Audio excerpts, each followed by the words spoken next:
Hello everyone, today I'll show you how to add a title to a PDF file using Adobe Acrobat Pro DC. Open your PDF file with Adobe Acrobat Pro DC. Select file option and select your open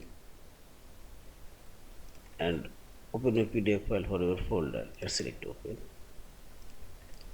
And again click on this file option and select your properties option, and properties dialog box select description, and here you will find this title box and type your title name here. Also you can copy and paste here. I'll type title name,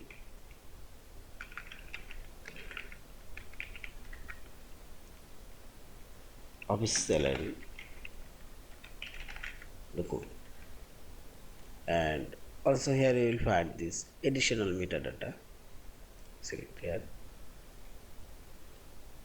and you can add author title, description and description writer, keyword and so on, and finally select OK and OK, and finally click on this file option, save or save as a PDF file. Thank you for watching. Please subscribe, like, share and comment.